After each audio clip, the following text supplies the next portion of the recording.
Hello and welcome to the Fat Boss Guide to the Hive Mind on Normal and Heroic in Ny'alotha. This single phase fight is actually very simple. Most of it comes down to just killing adds and dodging things that are coming your way, but there are some important overlaps that need to be dealt with correctly, otherwise you will likely struggle to kill this boss. So let's kick straight into it. So the Hive Mind itself is a key mechanic in this fight, and it affects how you position the bosses and the buffs the adds gain. The bosses take turns at controlling the Hive Mind, and each time it switches on Heroic, it deals raid-wide damage over 12 seconds. This damage increases by 15% on each switch, so healers need to pay attention to this later in the fight. Now Tekris always controls the Hive Mind first on the pull. Whilst this is active, the bosses need to be kept within 20 yards of each other, otherwise the Shadow Veil triggers, which reduces the damage all enemies take by 99%. So make sure to stack the bosses right next to each other so DPS can just cleave them both down. Any adds that spawn during this Hive Mind will gain a 1% damage and movement speed increase every second. Just make sure that no particular add stays up for too long. Now when Khazir has Hive Mind control, the bosses need to be at least 20 yards apart to prevent the damage reduction from applying.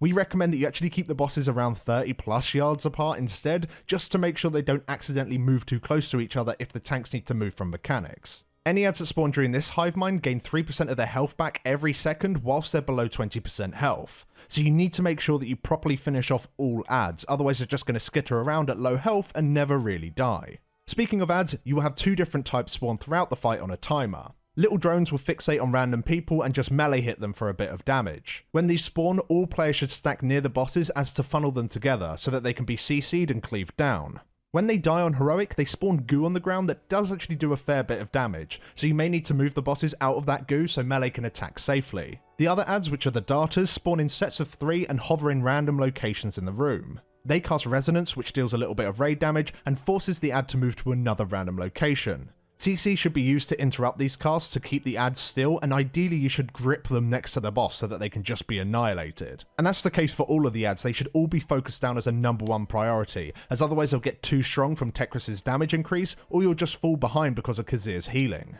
Next, let's look at the bosses themselves. Tekris will cast Nullification Blast directed towards the tank. This creates a short-range Shadow Cone which deals a burst of damage and reduces all incoming healing for 6 seconds. The boss will not follow the tank's movement once the cast is started, so you can simply just face Tekris away from the raid and sidestep out of the cone. On top of this, the entire raid will occasionally be marked with Echoing Void, creating a small zone around them. After 4 seconds, each player will take a burst of damage and will do additional damage to all players within their zone, so you need to make sure you quickly spread out before the spell ends, otherwise you're just going to start killing people. On Heroic, when in control of the Hive Mind, Tekris will turn a random drone into a Ravager. This ad needs to be tanked and will frequently apply a really nasty dot on the tank. You'll want to drag this under the boss and all DPS should swap to it and focus it down as soon as possible. Moving on to Khazir, his mind-numbing overcast needs to be frequently interrupted. If it goes through, it applies a nasty dot to the entire raid, which also reduces your haste for 8 seconds.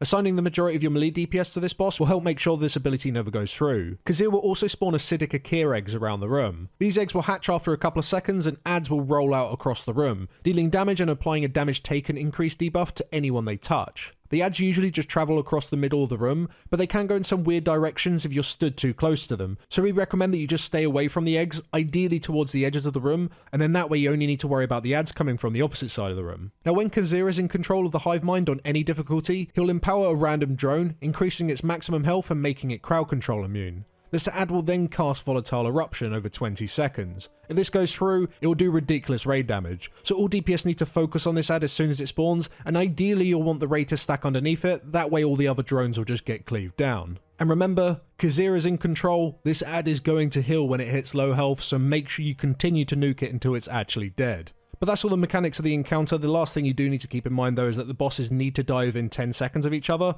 otherwise one of them will just heal up a shitload. So make sure throughout the fight you try and split your damage the best you can. But thank you very much for watching guys. Do go and check out our written counterpart for this encounter over on Wowhead. He has useful tips and images that you can refer to during your raid so that you don't forget anything. And of course if anything's changed, that guide will be updated very frequently, so make sure to keep an eye on it. Thanks again for watching and we will see you all in the next one. Take care.